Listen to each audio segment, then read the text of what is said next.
அன்பான தேவனுடைய பிள்ளைகளே, இந்த நாளிலும் கர்த்தருடைய கிருபையினால தேவனுடைய சன்னிதானத்திலே அவருடைய வார்த்தைக்காக நம்ம கூடி நிற்கிறோம். கர்த்தர் நம்மோடு கூட பேசுகிறவர். ஒவ்வொரு நாளும் அவர் தம்முடைய வார்த்தை மூலமாய் பேசிக்கொண்டே இருக்கிறார். வாரத்தில் பாருங்க, 7 நாட்களும் ஒவ்வொரு நாளும் ஒவ்வொரு வித்தியாசமான விதத்துல கர்த்தர் நம்மோடு பேசி கொண்டிருக்கிறார். இந்த நாளிலும் ஆண்டவர் நம்மோடு கூட பேச போகிறார். 1 நாளாகமம் 12ஆம் அதிகாரம், எல்லாம் வேதத்தை திறந்து கொள்ளுங்கள். 1 நாளாகமம் 12ஆம் அதிகாரம் 21, 22ஆம் வசனத்தை நாம் வாசிக்க கேட்போம். 1 நாளாகமும் 12ஆம் அதிகாரம் 21, 22ஆம் வசனங்கள். அந்த தண்டுக்கு விரோதமாய் இவர்கள் தாவீதுக்கு உதவி செய்தார்கள். இவர்கள் எல்லாரும் பராக்கிரமசாலிகளும் இராணுவத்தில் சேர்வைக்காரருமாய் இருந்தார்கள்.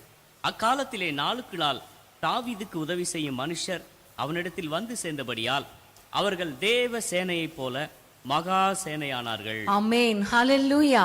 அன்பான தேவனுடைய பிள்ளைகளே, தாவீதோடு கூட அவனுக்கு விரோதமாக வந்த தண்டு, அதாவது பெலிஸ்தருடைய சேனை எதிர்த்து வந்த பொழுது அந்த சேனையை முறியடிக்க தாவீதோடு கூட நிறைய பராக்கிரமசாலிகள் இராணுவத்திலே சேர்ந்து கொண்டார்கள்.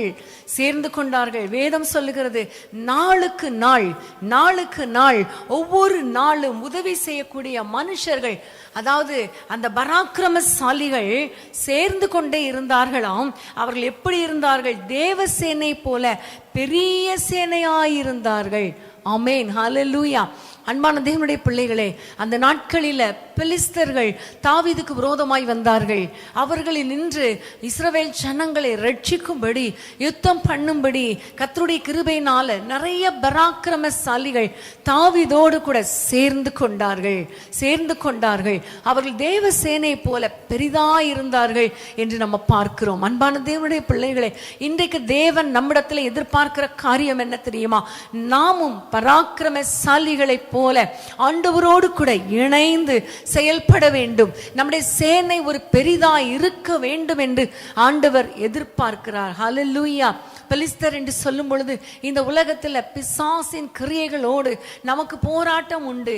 அன்றைக்கு தாவீதுக்கு பெலிஸ்தரோடு ஸ்டார்டிங்ல இருந்து டே 1ல இருந்து கடைசி வரைக்கும் பெலிஸ்தரோடு போராட்டம். அதே போல இன்றைக்கும் பாருங்க, நம்முடைய ஆவிக்குரிய வாழ்க்கையில, ஆவிக்குரிய பிள்ளைகளாக ஆவிக்குரிய வாழ்க்கையில வந்த பிறகு உலகத்திலே போராட்டம் உண்டு, உலகத்திலே உபத்திரவம் உண்டு.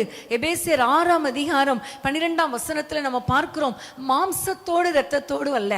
தாவீது வாழ்க்கையில மாம்சத்தோடு இரத்தத்தோடு அதை உடைய மனிதர்களாகிய பெலிஸ்தரோடு போராட்டம். ஆனா இன்றைக்கு ஆவிக்குரிய போராட்டம், ஆவிக்குரிய வான மண்டலத்தில் இருக்கிற பொல்லாத ஆவிகளின் சேனைகளோடு போராட்டம் உண்டு. ஹல்லேலூயா. யுத்தம் உண்டு, ஆனால் நமக்கு ஜெயம் உண்டு. ஆமென்.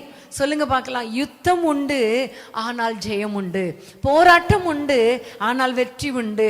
உபத்திரவம் உண்டு, ஆனால் ஜெயம் உண்டு. ஹல்லேலூயா, ஹல்லேலூயா. உங்களுடைய வாழ்க்கையில என்றைக்கு நீங்கள் ஆவிக்குரியவர்களாய் மாறுகிறீர்களோ, உங்களிடத்திலே ஒரு பிசாசின் கிரியைகள் வந்து உங்களுக்கு விரோதமாக போராடும், ஆனால் போராட்டம் உண்டு, ஆனால் ஜெயம் உண்டு என்பதை நாம் மறந்து போக கூடாது.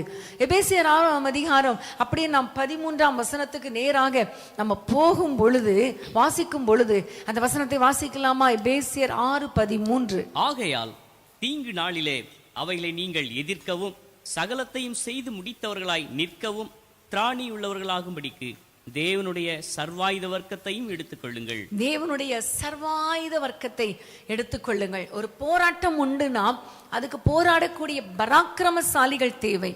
அந்த பராக்கிரமசாலிகளுக்கு ஆயுதங்கள் தேவை. ஆமென்.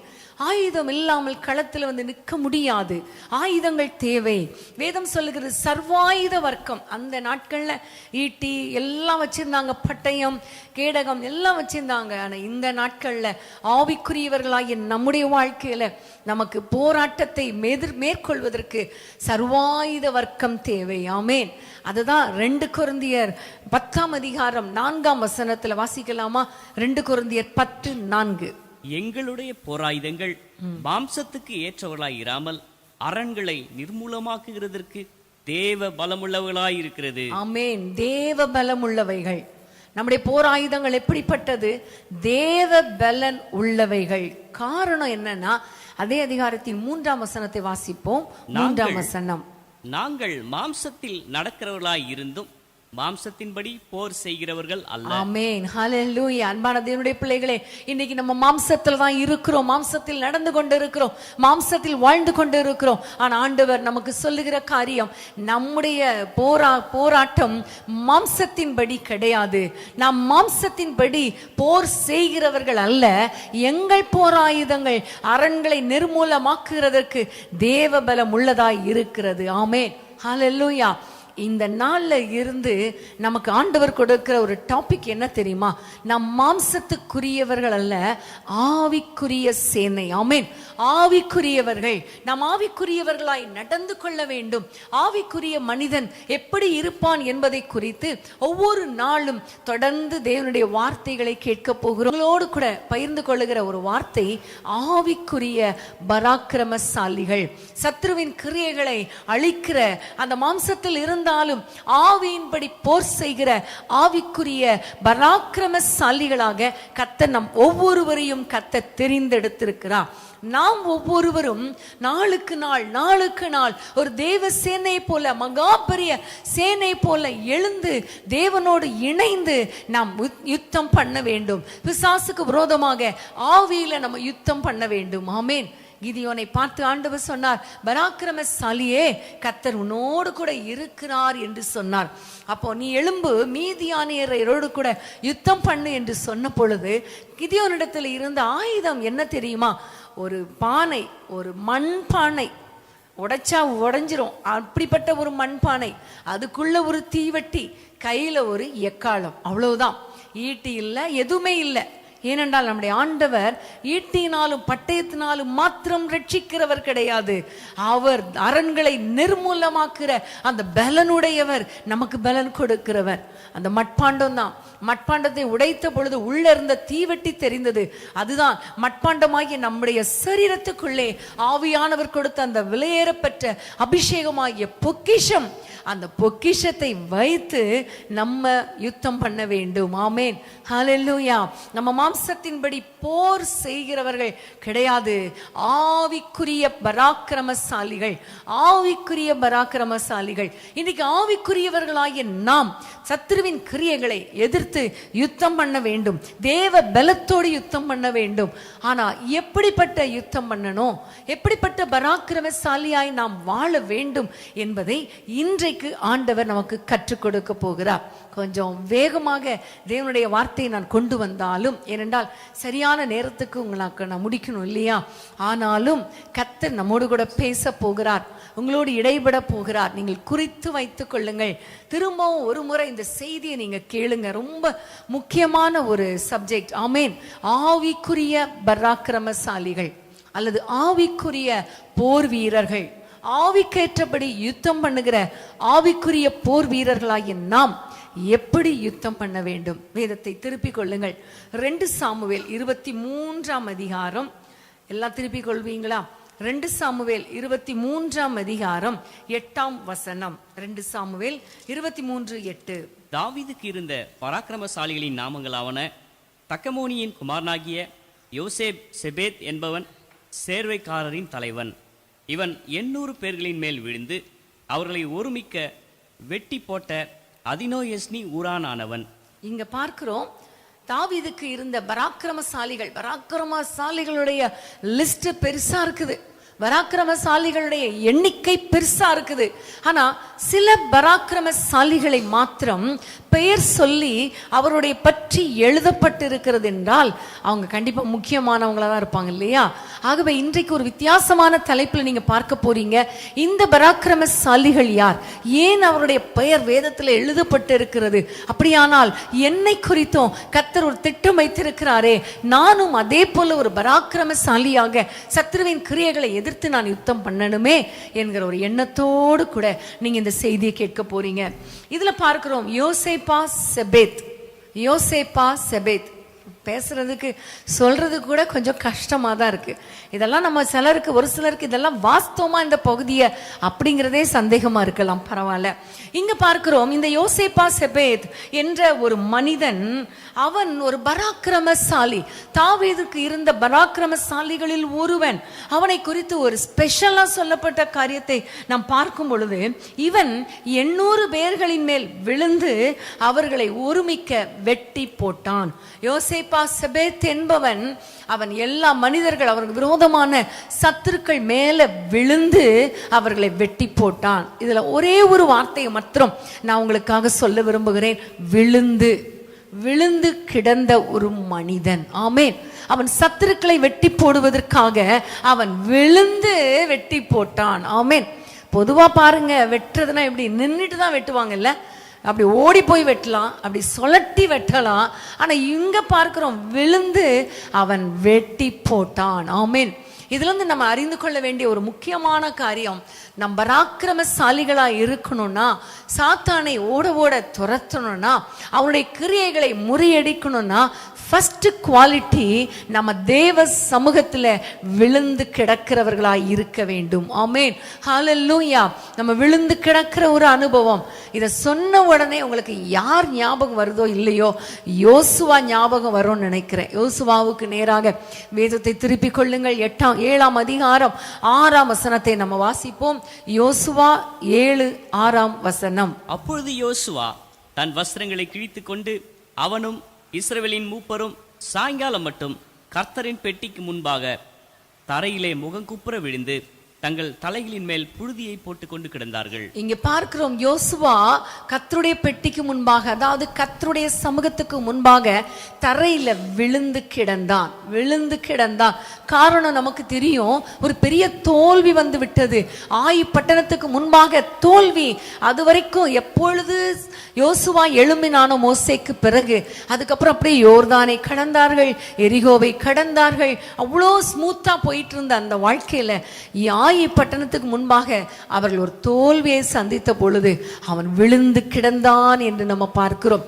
யோசுவா மாத்திரமல்ல, அவரோடு கூட ஒரு மூப்பர்களும் விழுந்து கிடந்தார்கள் தேவனுடைய சமூகத்தில். அப்பா, ஏன் இந்த தோல்வி, ஏன் இந்த பிரச்சனை என்பதற்காக அவர் விழுந்து கிடந்ததை நாம் பார்க்கிறோம். அன்பான தேவனுடைய பிள்ளைகளே, உங்க வாழ்க்கையில உங்களுக்கு விரோதமாக சத்துரு வரும் பொழுது, ஒருவேளை நீங்கள் தோல்வியை சந்திப்பது போல தெரிந்தால், நீங்க தேவ சமூகத்தில் விழணும். சத்துருக்கள் வருகிறார்கள் என்று தெரிந்தாலே தேவ சமூகத்திலே விழுந்து கிடக்கிற ஒரு அனுபவம் தேவை. உங்களுடைய குடும்பத்திலே போராட்டம் வருகிறதா? இன்னைக்கு நம்ம ஜெபம் பண்ணினோமே வாலிபர்களுக்காக, உங்களுடைய பிள்ளைகள் வாழ்க்கையில போராட்டங்கள் வருகிறதை பார்க்கிறீங்களா? பிள்ளைகளை சாத்தான் தொடுகிறதை பார்க்கிறீங்களா? உடனே நீங்கள் விழுந்து கிடக்க வேண்டும். தேவ சமூகத்தில் விழுந்து கிடந்தாதான் அந்த சத்துருக்களை வெட்டி போட முடியும். ஆமென். ஹல்லேலூயா. அன்பான தேவனுடைய பிள்ளைகளே, இன்றைக்கு ஆண்டவரிடத்தில் சொல்லுங்க, அப்பா, என் குடும்பத்துக்காக நம்முடைய பாதத்தில் நான் விழுந்து கிடப்பேன் ஆண்டவரே. என்னுடைய தேசத்தில் எவ்வளவோ மக்கள் அழிந்து போய் கொண்டிருக்கிறாங்களே, பிசாசு வாரிக்கொண்டு போகிறானே, எத்தனையோ மக்கள் ஒவ்வொரு நாளும் மரித்து கொண்டிருக்கிறார்களே, தேவ ஊழியர்கள் மரித்து கொண்டிருக்கிறார்களே, நான் அவர்களுக்காக உம்முடைய பாதத்தில் நான் விழுந்து கிடப்பேன் ஆண்டவரே, விழுந்து கிடப்பேன் ஆண்டவரே என்று சொல்லி ஜெபிக்கிற ஒரு அனுபவத்தை ஆண்டவர் உங்களிடத்தில் எதிர்பார்க்கிறார். ஆமென். நெகேமியாவை தெரியும். நெகேமியா அல்லங்கம் சுட்டரிக்கப்பட்டு கிடக்கிறது, தேசத்திலே சமாதானம் இல்லை, மக்களுக்கு ஒரே தீங்கு அனுபவிக்கிறார்கள் என்று கேள்விப்பட்ட உடனே நமக்கு தெரியும், அவன் உட்கார்ந்து சில நாளாய் துக்கித்து அழுது ஜெபிக்கிறான். ஆமென். ஆல்நைட் பிரேயர்ல கூட நம்ம இதை குறித்து நம்ம தியானம் பண்ணினோம்.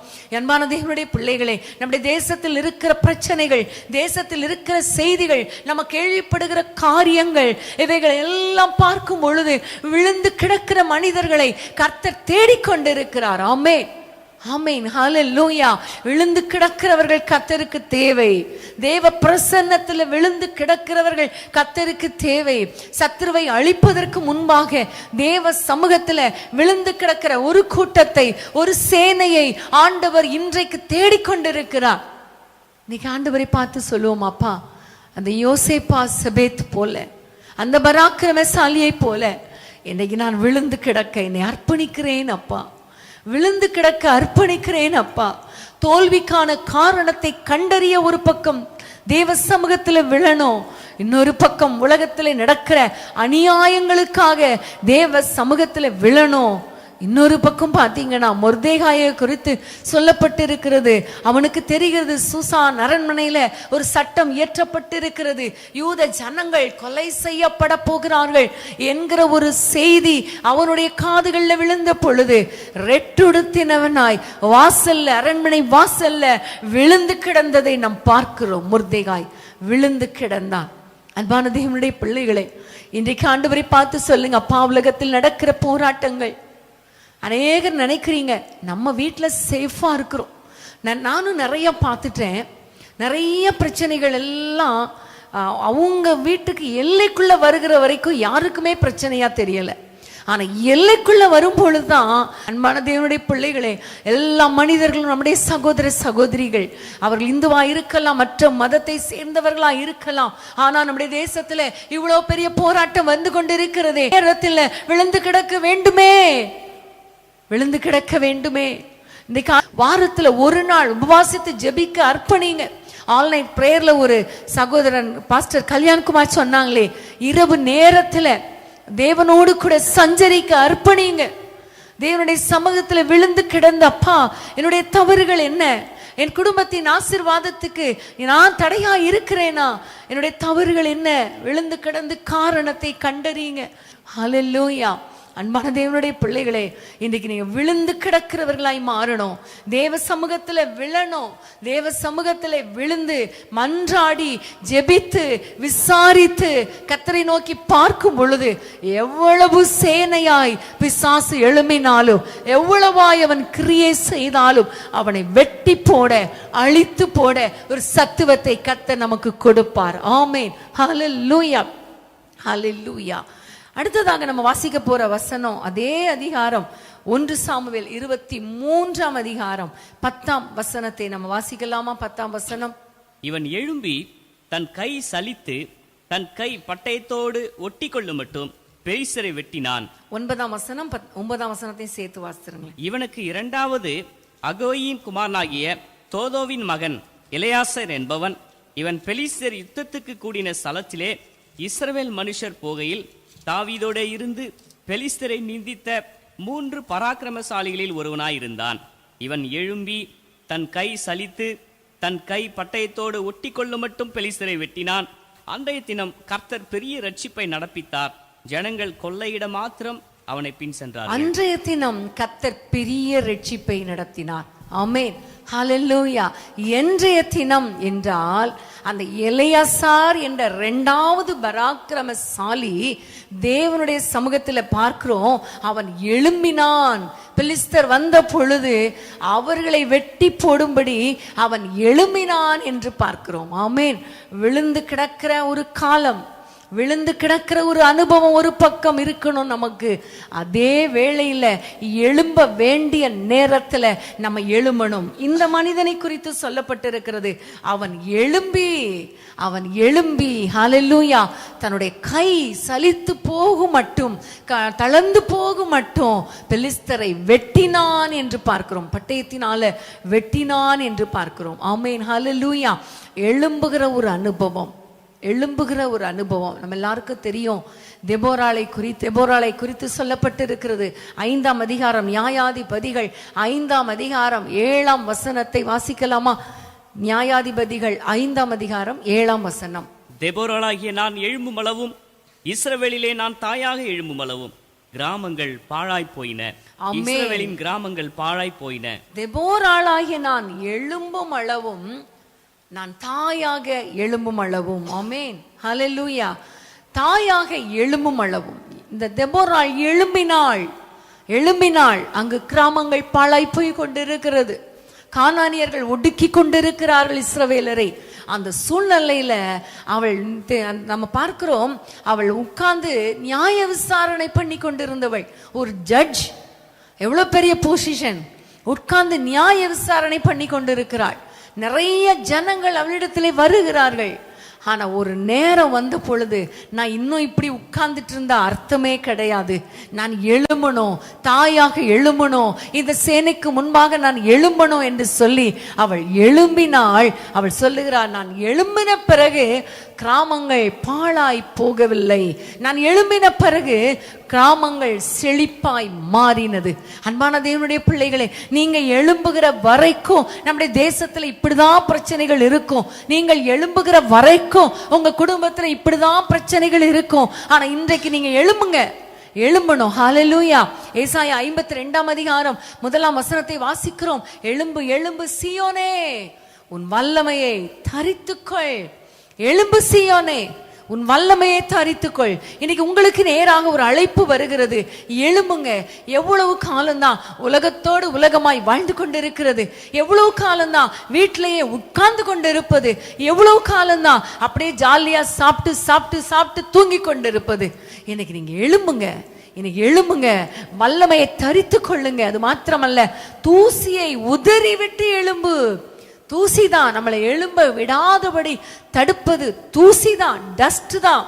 ஆனா நீங்க எழும்புனீங்கன்னா உங்களை கொண்டு கர்த்தர் பெரிய காரியங்களை செய்வார். ஆமென். ஹல்லேலூயா, ஹல்லேலூயா. அன்பான தேவனுடைய பிள்ளைகளே, இன்னைக்கு ஆண்டவரிடத்துல கேளுங்க, அப்பா என்னை எழுப்புங்க, அப்பா நான் எழும்பணும் ஆண்டவரே, நான் எழும்பணும் ஆண்டவரே. அன்றைக்கு நமக்கு எல்லாருக்கும் தெரியும், இளைய குமாரன் பன்றி மேய்த்து கொண்டு தூர தேசத்துல கஷ்டப்பட்டு அங்க பன்றியை மேய்த்து கொண்டு இருந்தான். ஒரு நாள் அவன் சொன்னான், நான் எழுந்து என் தகப்பனிடத்துக்கு போவேன், நான் எழுந்து என் தகப்பனிடத்துக்கு போவேன். எழும்புறதுன்னா என்ன தெரியுமா? இப்ப இருக்கிற பொசிஷனை விட்டு எழும்புறது, இப்ப இருக்கிற இடத்தை விட்டு மூவ் பண்ணுவது. ஹல்லேலூயா. கம்ஃபர்டபுள் ஜோன்லயே நான் இருந்து கொண்டு நான் அப்படியே இருப்பேன், நீங்க பேசுங்க அதை கேட்டுட்டு இருப்பேன். அப்படி ஒரு கூட்டம் இருக்குது. ஆனா அப்படி கிடையாது. இன்னைக்கு வார்த்தைகளை நீங்க கேட்டுக்கொண்டிருக்கிற நீங்க சொல்லணும், நான் எழும்புவேன் ஆண்டவரே, நான் எழும்புவேன் ஆண்டவரே, உமக்காக உம்முடைய வல்லமை என் மேல இறங்கட்டும் அப்பா. வல்லமையை தரித்து கொள்ளுகிறேன், அபிஷேகத்தை பெற்றுக் கொள்ளுகிறேன், தூசியை உதறி விடுகிறேன். ஹல்லேலூயா. எங்களுக்கு விரோதமாய் எழும்புகிற சத்துருக்கள், ஆண்டவரே எங்களுடைய குடும்பத்துக்கு விரோதமாய் போராடுகிற ஆவிகள், எங்களுடைய தேசத்தில் இருக்கிற போராடுகிற ஆவிகள், இவெல்லாவற்றையும் அழிக்கும்படி நான் எழும்புகிறேன், நான் எழும்புகிறேன். என்னுடைய கையில வல்லமை ஒரு பக்கம், இன்னொரு பக்கம் ஆயுதமாகிய பட்டயமாகிய வசனத்தை எடுத்துக்கொண்டு நான் எழும்புகிறேன் என்று சொல்லி நீங்க எழும்பும் பொழுது கண்டிப்பா கர்த்தர் பெரிய காரியங்களை செய்வார். ஆமென். ஹல்லேலூயா. கிதியோனை பார்த்து கூட ஆண்டவர் ஒரு வார்த்தையை சொன்னார். வாசிக்கலாமா? நியாயாதிபதிகள் 7 அதிகாரம் 9 வசனம். நியாயாதிபதிகள் 7:9. அன்று ராத்திரி கர்த்தர் அவனை நோக்கி, நீ எழுந்து அந்த சேனையிடத்துக்கு போ, அதை உன் கையில் ஒப்பு கொடுத்தேன். ஆமென். ஹல்லேலூயா. ஆண்டவர் சொல்லுகிறார் கிதியோனை பார்த்து, நீ எழும்பு, ராத்திரி நேரத்துல எழும்பு, நீ எழுந்து அந்த சேனையின் இடத்துக்கு போ. ஆமென். ஹல்லேலூயா. யுத்தம் பண்ணணும்னா இருக்கிற இடத்துல இருந்து கொண்டு யுத்தம் பண்ண முடியாது, யுத்தம் பண்ண முடியாது. அதனால்தான் கிதியோனை பார்த்து சொன்னார், நீ எழும்பு, நீ எழும்பு, நீ அந்த சேனையின் இடத்துக்கு போ, நான் உன்னுடைய கையில ஒப்பு கொடுப்பேன். ஆமென். ஹல்லேலூயா. அன்பான தேவனுடைய பிள்ளைகளை, உங்க வாழ்க்கையில இன்றைக்கு நீங்க ஆண்டவரை நோக்கி சொல்லுங்க, அப்பா நான் எழும்புகிறேன் ஆண்டவரே, நான் எழும்புகிறேன் ஆண்டவரே, எழும்புகிறேன் ஆண்டவரே. நம்ம எல்லாருக்கும் தெரியும், புலம்பல்ல ஒரு வசனம் உண்டு, எழுந்துரு எழுந்துரு, முதல் ஜாமத்திலே நீ ஆண்டவரை நோக்கி கூப்பிடு. பசியினால மூர்ச்சித்து போகிற உன் பிள்ளைகளுக்காக உன் கரங்களை ஏறெடு என்று வேதத்திலே பார்க்கிறோமே.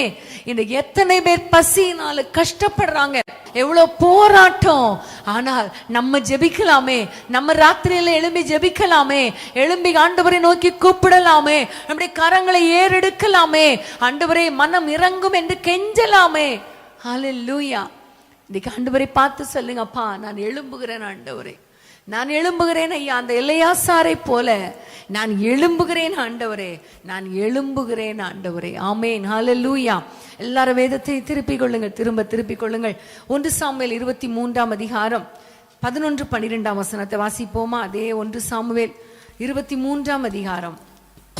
இவனுக்கு மூன்றாவது ஆகேயின் குமாரனாகிய சம்மா என்னும் ஆராரியன் சிறு பயிர் நிறைந்த வயலிருந்த இடத்திலே பெலிஸ்தர் ஏராளமாய் கூடி ஜனங்கள் பெலிஸ்தரை கண்டு ஓடுகிற போது இவன் அந்த நிலத்தின் நடுவிலே நின்று அதை காப்பாற்றி பெலிஸ்தரை மடங்கடித்து போட்டான்.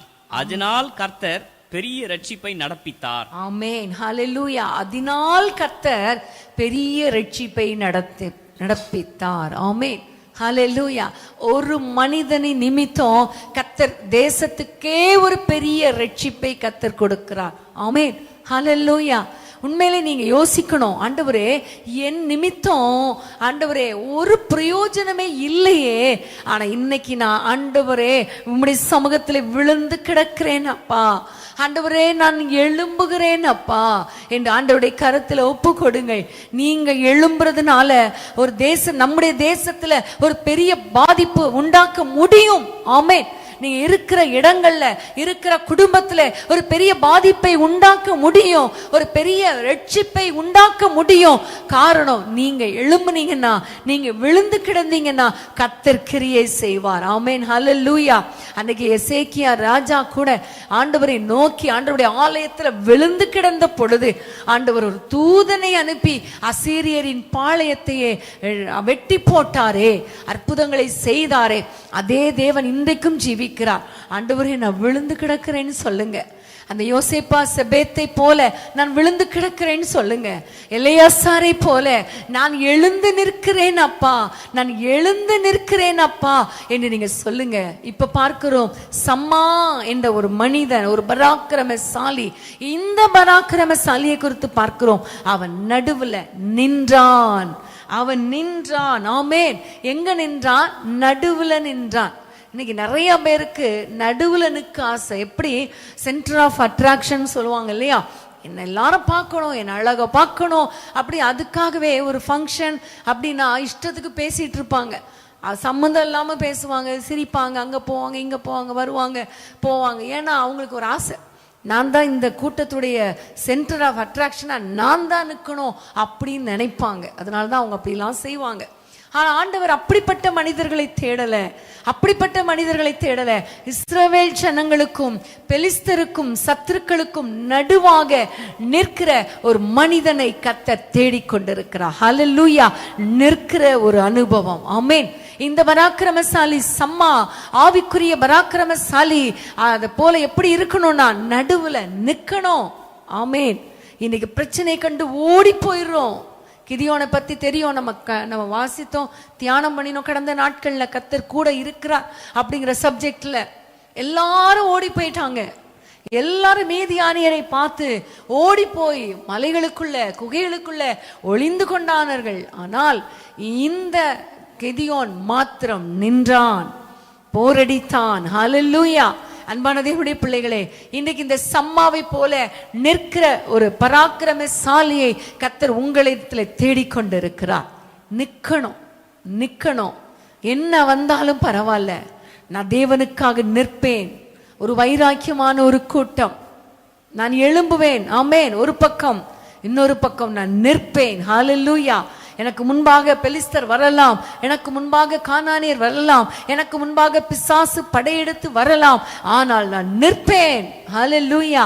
என்ன நான் நின்றா எனக்கு பின்பாக இருக்கிற என்னுடைய மக்கள், என்னுடைய தேசம் பாதிக்கப்படாது, பாதுகாக்கப்படும் என்பதை அறிந்து அந்த சம்மா அன்னைக்கு நின்றான். ஆமென். அன்பான தேவனுடைய பிள்ளைகளே, நின்றான் என்று சொன்ன உடனே நமக்கு ஞாபகத்துக்கு வருகிற காரியம் ஆரோன்.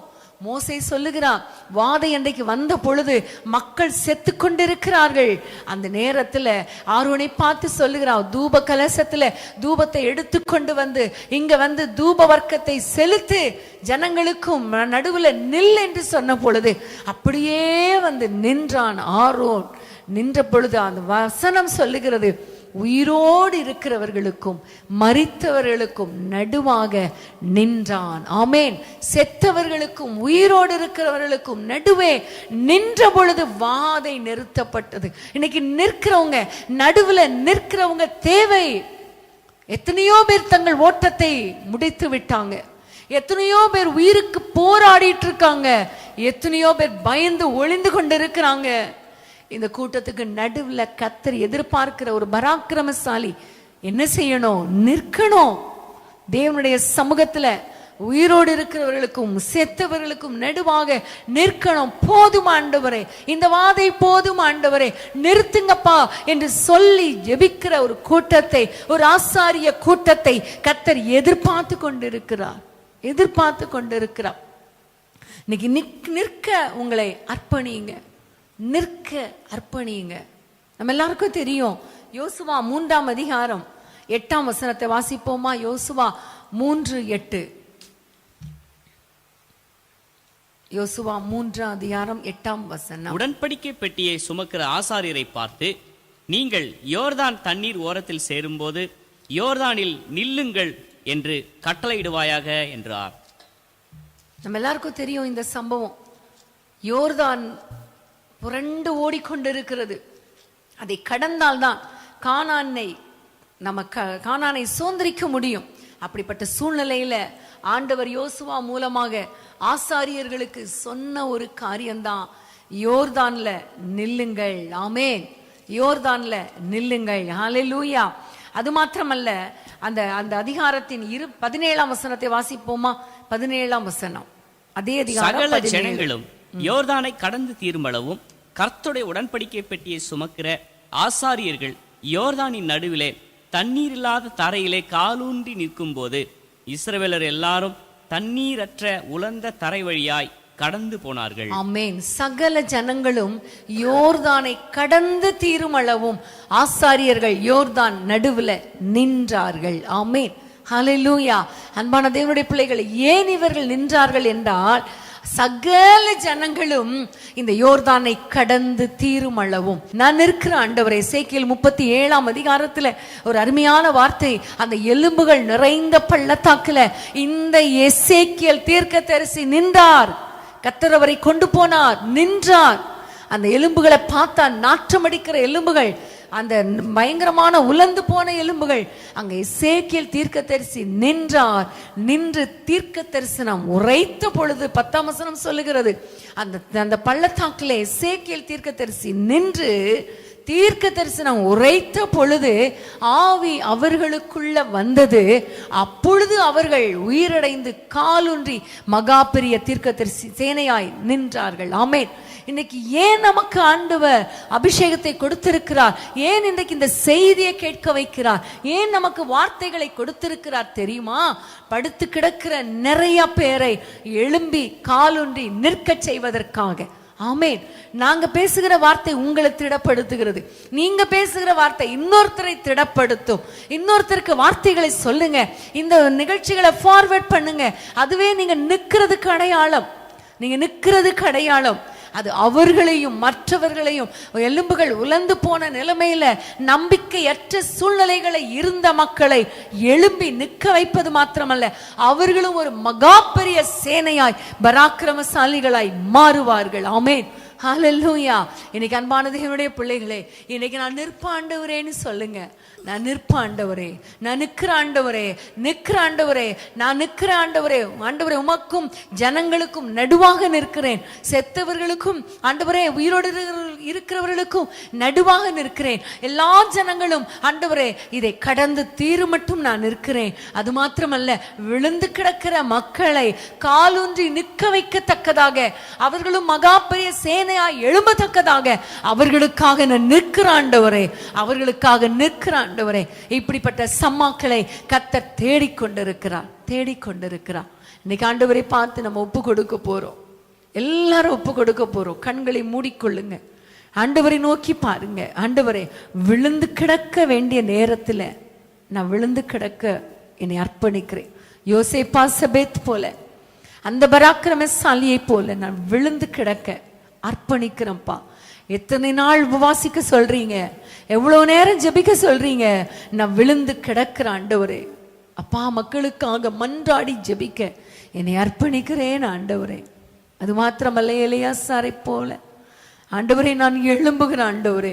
இதுவரைக்கும் என் குடும்பம், என் ஆண்டவரே, என் பிள்ளைகள் என்று நாங்க அப்படியே இருந்துட்டோம்ப்பா. இன்னும் அப்படி அல்லப்பா. நாங்க எழும்புகிறோம், நாங்க எழும்புகிறோம், நாங்க எழும்புகிறோம். உலகத்தை விட்டு எழும்புகிறோம்.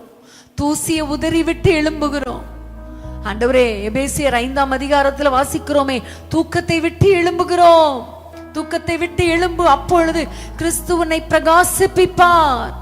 தூக்கத்தை விட்டு எழும்புறோம்ப்பா. தூங்கி தூங்கி என்னத்தை கண்டோம்? தூக்கத்தை விட்டு எழும்புகிறோம் அப்பா.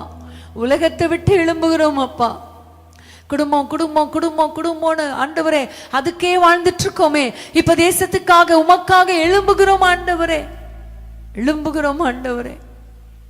இன்னும் ஆண்டவரே நாங்க நிக்கிறோம் ஆண்டவரே, உமக்கு முன்பாக நிக்கிறோம் ஆண்டவரே. அன்னைக்கு ஆண்டவரே எலியா கர்த்தருக்கு முன்பாக நிற்கிற நான் என்று சொன்னாரே, நிற்கிறோம் ஆண்டவரே. எலும்பு நிறைந்த பள்ளத்தாக்குதான், ஆனா நிக்கிறோம் ஆண்டவரே. யோர்தான் தான் புரண்டு வருகிறத பார்த்தா பயமா தான் இருக்கு, ஆனா நிக்கிறோம் ஆண்டவரே. செத்தவர்களுக்கும் உயிரோடு இருக்கிறவங்களும் நடுவுல நிற்கும் போது பயமா தான் இருக்கு. நாங்களும் செத்துருவோமோ பயமா தான் இருக்கு, ஆனா நிக்கிறோம் ஆண்டவரே, நிக்கிறோம் ஆண்டவரே. இந்த நேரத்துல ஒரே ஒரு வசனத்தை மாத்திரம் நம்ம வாசிக்கணும். நியாயாதிபதிகள் 5ஆம் அதிகாரம், திருப்பிக் கொள்ளுங்க 18ஆம் வசனத்தை அப்படியே ஜெபத்தோடு கூட நீங்க கேளுங்க.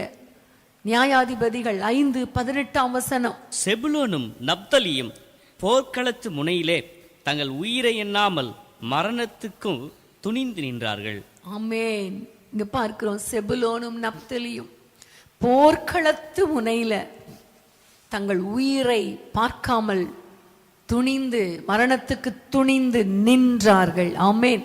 அன்னைக்கு ஒரு எஸ்தர் சொன்னாலே, நான் செத்தாலும் சாகிறேன் என்று சொல்லி நான் போய் ராஜாக்கு முன்பாக நிற்பேன் என்று சொன்னாலே, இன்னைக்கு செபுலோனும் நப்தலியும் நிற்கிறவர்களாக, அவங்க மரணம் வந்தா கூட பரவாயில்ல என்று சொல்லி போர்க்களத்து முனையில துணிந்து நின்றார்களே. இன்னைக்கு அந்த நிற்கிற அனுபவம் உங்களுக்கு வேண்டும் என்று கர்த்தர் சொல்லுகிறார். ஹல்லேலூயா. இப்படிப்பட்ட ஆவிக்குரிய பராக்கிரமசாலிகளாய் உங்களை மாற்றும்படியாகத்தான் இன்னைக்கு இந்த வார்த்தையை கர்த்தர் கொண்டு வந்திருக்கிறார். இன்னைக்கு ஆண்டவரை நோக்கி கையை உயர்த்திருங்க. 2 கையும் முடிஞ்சா உயர்த்திருங்க. முழங்கால் படியிட முடிஞ்சவங்க முழங்கால் படியிடுங்க. எழும்ப முடிஞ்சவங்க எழும்பி நின்று கொள்ளுங்க. இன்றைக்கு ஒரு அபிஷேகம் உங்க மேல கடந்து வர போகிறது. விழுந்து கிடக்க வைக்கிற ஒரு அபிஷேகம். பராக்கிரமசாலினா ஒரு பலன் வேணும் இல்லையா? ஒரு பலன் வேணுமே. ஹல்லேலூயா. நான் நிற்கிற ஆண்டவரே, நான் விழுந்து கிடக்கிற ஆண்டவரே, நான் எழும்புகிற ஆண்டவரே, எனக்கு ஒரு வல்லமை தேவைன்னு சொல்லுங்க. அன்னைக்கு தாவீதோடு கூட நாளுக்கு நாள் நாளுக்கு நாள் நாளுக்கு நாள் பராக்கிரமசாலிகள் கூடிக்கொண்டார்கள். இன்னைக்கு ஆண்டவரோடு கூட பராக்கிரமசாலிகளாக நீங்க கூடிக்கொள்ளுங்கள். ஒவ்வொருவரும் எழும்புவோம், ஒவ்வொருவரும் எழும்புவோம். எத்தனை ஆயிரங்கள் டிவி மூலமாக இப்பொழுது ஆண்டவரே ஹல்லேலூயா யூடியூப் மூலமாக நீங்க கேட்டுட்டு இருக்கீங்களோ, நீங்க சொல்லுங்க, ஆண்டவரே நான் எழும்புற ஆண்டவரே, நான் நிற்கிற ஆண்டவரே, நான் விழுந்து கிடக்கிற ஆண்டவரே. ஓ ராமால ஷபா பாபா பாபா எங்கேயோ ஒரு இடத்துல மரணம் நடக்குதுன்னு நான் நினைக்க மாட்டேன் ஆண்டவரே. என் ஜனங்கள், என் ஜனங்கள், என் ஜனத்தின் மேல் வரும் அழிவை நான் எப்படி பார்ப்பேன்? என் குலத்துக்கு வரும் காரியங்களை நான் எப்படி சகிப்பேன்? இன்னைக்கு எழும்புங்க, எழும்புங்க, எழும்புங்க, ஒப்பு கொடுங்க. விழுந்து கிடப்ப ஆண்டவரே, ராத்திரி முதல் சாமத்துல எழும்பி கூப்பிடுவேன் ஆண்டவரே. அநேக நேரங்கள்ல எழும்புறோம், விழுந்து கிடக்கிறோம், நிக்கிறோம். எதுக்கு தெரியுமா? நமக்காக, எனக்காக, என் பிள்ளைக்காக, என் பிசினஸ்க்காக, என் பொருளாதாரத்துக்காக. இன்னைக்கு ஆண்டவர் தேடுகிற சேனை அதற்காக அல்ல. யுத்தம் செய்வதற்கான பராக்கிரமசாலி பெலிஸ்தி ஆவிகள், போராட்டத்தின் கிரியைகளை அழிக்க விரும்புகிற ஒரு ஆவிகளை, ஒரு சேனையை கர்த்தர் எதிர்பார்க்கிறார். ஒரு பராக்கிரமசாலிகளின் திரள் கூட்டத்தை கர்த்தர் எதிர்பார்க்கிறார். இன்னைக்கு சொல்லிருங்க, நான் எழும்புற ஆண்டவரே, நான் ஒரு பராக்கிரமசாலி, நான் ஒரு பராக்கிரமசாலி. ரீகராவ் சந்தலா. கொஞ்ச நேரம் ஆயிருச்சு, இருந்தா கூட பரவாயில்ல, கையை உயர்த்தினீங்களே. இன்னைக்கு ஒரு விசேஷ அபிஷேகம் உங்க மேல இப்பொழுது விழப்போகிறது. ஓ ரபாகனாஷலா. நீங்கள் உலகத்துக்கு உப்பாக, நீங்கள் உலகத்துக்கு வெளிச்சமாக மாற போறீங்க. உங்களை பார்க்கிறவங்க உங்கள கிறிஸ்துவை பார்க்க போறாங்க. ஹல்லேலூயா. ரீஹலாவ் ஷதலபா. ஆண்டவரே நான் எழுந்து நிற்க, ஆண்டவரே நான் விழுந்து கிடக்க, அப்பா நான் எழும்புறதற்கு நிற்கிறதுக்கு எனக்கு பலன் தாங்கப்பா. உங்களுடைய அபிஷேகத்தால என்னை நிரப்புங்கப்பா. அந்த தேவ பலன் எனக்குள்ள இறங்கட்டும். நாங்கள் மாம்சத்துக்குரியவர்களாய் இருந்தாலும் மாம்சத்தின் படி ஆண்டவரே போர் செய்கிறவர்கள் அல்லவே, போர் செய்கிறவர்கள் அல்லவே. எங்கள் போர் ஆயுதம் மாம்சத்துக்கு ஏதுவாய் இராமல் அரண்களை நிர்மூலமாக்குவதற்கு தேவ பலம் உள்ளவைகள் அல்லவா. அந்த அபிஷேகம், அந்த பலன் இப்பொழுது இறங்கட்டும் அப்பா, இறங்கட்டும் அப்பா என்று சொல்லி ஆண்டவரை நோக்கி கேட்போமா? ஹல்லேலூயா, ஹல்லேலூயா. உங்க ஆவிய அனுப்புங்க, என்ன உயிரடைய செய்யுங்க. உங்க ஆவிய அனுப்புங்க, என்னை உயிரடைய செய்யுங்க. உலர்ந்த எலும்புகளின் நாள் உயிரடைய வேண்டுமே. உலர்ந்த எலும்புகளின் நாள் உயிரடைய வேண்டுமே. உயிரடைய வேண்டுமே. உயிரடைய வேண்டுமே. உயிரடைய வேண்டுமே. உயிரடைய வேண்டுமே. இன்னும் உயிர்த்தெழுந்த வல்லமை வேண்டுமே. எல்லாரும் ஒரு நிமிஷம் கவனிங்க. இன்றைக்கு தெளிவான ஒரு அழைப்பு உங்களை நோக்கி வந்திருக்கிறது. ஆமேன். கடினமான பாதையின் நடுவே, ஆமேன், கடினமான பாதையின் நடுவே ஓடிக்கொண்டிருக்கிற நமக்கு தேவன் கொடுத்த ஒரு வார்த்தை, தேவனுடைய வார்த்தை. இது சாதாரண வார்த்தை அல்ல. யாரோ ஒருவருக்கு எங்கேயோ இருக்கிற ஒரு ஊழியர்களுக்கு கொடுக்கிற வார்த்தை அல்ல. உங்களுக்கு கர்த்தர் கொடுக்கிற ஒரு வார்த்தை. விழுந்து கிடக்க வேண்டிய காலம், அதே நேரத்தில் விழுந்தே கிடந்துடக்கூடாது. எழும்பு எழும்பு என்று ஒரு குரல் கேட்டபோது நீங்கள் கர்த்தருக்காக எழும்ப வேண்டிய காலம். அது மட்டுமல்ல, எந்த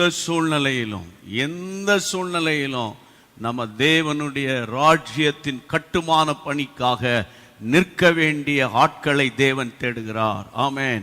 எல்லாரும் கரங்களை உயர்த்தி, இந்த ஒருவேளை நீங்க அவ்வளவுதான் பிரசங்கம் முடிஞ்சிருச்சுன்னு நினைக்காதீங்க. இப்பொழுது தேவன் உங்கள் கரத்தை பிடிக்க விரும்புகிறார். ஆமேன். காரணம் இல்லாமல் தேவனுடைய பிள்ளைய இந்த செய்தி உங்க காதுல விழல, அதை மட்டும் நீங்க புரிஞ்சுக்கிடுங்க. ஆமேன். கர்த்தருக்கு ஸ்தோத்திரம். ஒருவேளை முதல் முறையாக இன்றைக்கு இந்த செய்தி முதல் முறையாக இந்த யூடியூப்ல அல்லது டிவியில பார்த்துட்டு இருப்பீங்க. இப்போ தேவ ஆவியானவர் இந்த செய்தியை கொடுத்து ஜெபம் பண்ணிக்கிட்டே இருக்கும்போது அந்த நேரத்தில் ஆண்டவர் எனக்கு ஒரு ஏவுதலை கொடுத்தார். அதனால தான் உங்களோட நான் பேசிட்டு இருக்கேன். ஆமேன். டைமை நீங்க பார்க்காதீங்க. இப்போ நான் பிரசங்கிக்க உங்களிடத்துல வரல. ஆமேன். ஆண்டவர் சொல்றார், எனக்காக இவங்க எழும்புவாங்களான்னு கேளு. ஆமா, என் ஆசீர்வாதம் இவங்களுக்கு வேணும், எங்க பணம், நான் கொடுக்குற பணம் வேணும், நான் கொடுக்குற சுகம் வேணும், நான் கொடுக்குற ஃபேமிலி லைஃப் இவங்களுக்கு வேணும். ஆனா எனக்காக யார் எனது காரியமாய் போவான், யார் எனது காரியமாய் போவான் என்று உரைக்கிற தேவனுடைய சத்தத்தை கேட்டபோது, ஆண்டவரே என்னை நீர் அனுப்புவீராக. இப்பொழுது நாம் ஜெபம் பண்ண போறோம். உங்களுக்காக ஸ்பெஷலா ஜெபம் பண்ண போறோம். மீண்டும் எதுக்காக தெரியுமா? நல்லா புரிஞ்சுக்கோங்க. ஆண்டவர் தேடுறாரு. ஆமா, என்கிட்ட ஆலயத்துக்கு வரவங்களா இருந்தாலும் சரி, ஆண்டவருடைய பாரத்தை உங்கள்கிட்ட ஷேர் பண்றேன். கூட்டத்துக்கு வரவங்களா இருந்தாலும் சரி, ஊழியக்காரத்தில் ஜெபிக்க வரவங்களா இருந்தாலும் சரி, எனக்கு என்ன ஆசீர்வதிங்க. இப்படியே வாழ்ந்துட்டோம். ஆனா இப்போ ஆண்டவர் கேட்கிறாரு, ஆமா, உங்க பட்டணத்துல எனக்காக எழும்புவாங்களா? எனக்காக என் சமூகத்துல விழுந்து கிடப்பாங்களா? நான் சொல்ற வரைக்கும் அவங்க விழுந்து கிடப்பாங்களா? எந்த எதிர்ப்பையும் தாக்கு பிடிச்சு நிற்பாங்களா என்று ஆண்டவர் இந்த 3 கேள்வி கேட்கிறார். எனக்காக விழுந்து கிடப்பாயா? எனக்காக எழும்புவாயா? எனக்காக கடைசி வரைக்கும் நிற்பாயா? ஆமென். இயேசுவினுடைய அந்த இரத்தம் சொட்டு சொட்டாய் அவருடைய சரீரத்திலிருந்து விழுந்து கடைசியில் இரத்தமும் தண்ணீரும் வெளியே வருகிற வரைக்கும் என் ஆண்டவர் வானத்துக்கும் பூமிக்கும் நடுவே உங்களுக்காக எனக்காக தொங்கினாரே. கடைசி கால எழுப்புதலுக்கு நான் ஒரு டாக்டர், நான் ஒரு என்ஜினியர், நான் ஒரு சாஃப்ட்வேர், அல்லது நான் ஒரு ஆசிரியர், நான் ஒரு தலைமை ஆசிரியர், நான் ஒரு நர்ஸ், அல்லது நான் ஒரு பிசினஸ் மேன், அல்லது நான் ஒரு குடும்ப பெண்மணி, அல்லாவிட்டால் நான் ஒரு சாதாரண ஒரு தொழிலாளி, அல்லது நான் ஒரு முதலாளி, அல்லது நான் ஒரு கன்சல்டன்ட். ஐயா, நீங்க யார் வேணுமானா இருங்க. ஆண்டவர் உங்க இருதயத்தோடு இப்ப பேசிக்கிட்டு இருக்கிறாரு. உங்க இருதயத்தோடு பேசுகிற மூன்றே வார்த்தை. ஒன்று, விழுந்து கிடக்கிற ஆண்டவர் பாதத்தில் நான் விழுந்து விழுந்து கடந்து அழிந்து போகிற ஆத்துமாக்களுக்காக ஜெபிக்கிற ஒரு ஆவியின் வரம் எனக்கு வேணும். அடுத்தது, தேவனுக்காக எழும்பு என்று குரல் கேட்ட உடனே என்ன வலது பக்கம் இடது பக்கம் பார்க்காம, குடும்ப சூழ்நிலை பார்க்காம தேவனுக்காக நான் எழும்பி வரணுமே.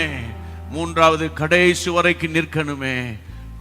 ஆண்டவரே, கரங்களை உயர்த்தி கண்ணீரோடு சிறு குழந்தைகளை போல நிக்கிறாங்கப்பா. நிறைய பேர் 50 வயதுக்கு மேற்பட்ட அநேகர் நிக்கிறாங்கப்பா. நான் ஆவியில பாக்குறேன்ப்பா. ஆமாம், உமக்கு தேவை, இளைஞர்களும் தேவை, உமக்கு சிறுவர்களும் தேவை, நடுத்தர வயது உள்ளவர்கள் தேவை, முதியவர்கள் ரொம்ப ரொம்ப தேவை. ஆண்டவரே, வாலிபர்கள் இன்னும் அதிகமா தேவை. அதனால ஆவியில் ஏவப்பட்டு நீர் என்னை உணர்த்துகிறீர், நான் நடத்துகிறேன் அப்பா. என்ன செய்யணும் சித்தமா இருக்கிறீரோ அதை நீங்க செய்யுங்கப்பா. ஆண்டவரே, கடைசி காலம் 11ஆம் மணி வேளையில நிக்கிறோம் அப்பா. 11ஆம் மணி வேளையில நிக்கிறோம். ஆமென். உடைய ஜனங்களை ஆசீர்வதிங்க. இவ்வளோ பேர் கூப்பிட்டாங்க, எல்லாரும் கைய வயத்துல, எல்லாரும் நிக்கல, எல்லாரும் லார்ட் ஐ அம் ரெடின்னு சொல்லல. ஆண்டவரே, ஒரு கூட்டம் சொல்றாங்கப்பா.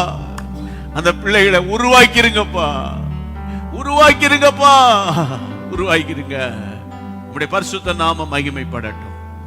ஜெபத்தை கேட்ட தேவனுக்கு ஸ்தோத்திரம், ஸ்தோத்திரம், ஸ்தோத்திரம். உமக்கே மகிமை உண்டாவதாக, இயேசுவின் நாமத்தில் பிதாவே, ஆமென். Price God. எல்லாரும் இணைந்து சொல்லிடுவோம். தலைகளை தாழ்த்தி கண்களை மூடி சொல்லுவோம். என் ஆத்துமாவே கர்த்தரை ஸ்தோத்திரி, என் முழுவலுமே அவருடைய பரிசுத்த நாமத்தை ஸ்தோத்திரி. என் ஆத்துமாவே கர்த்தரை ஸ்தோத்திரி, கர்த்தர் செய்த சகல உபகாரங்களை மறவாதே. கர்த்தர் உங்களை ஆசீர்வதிப்பாராக. God bless you.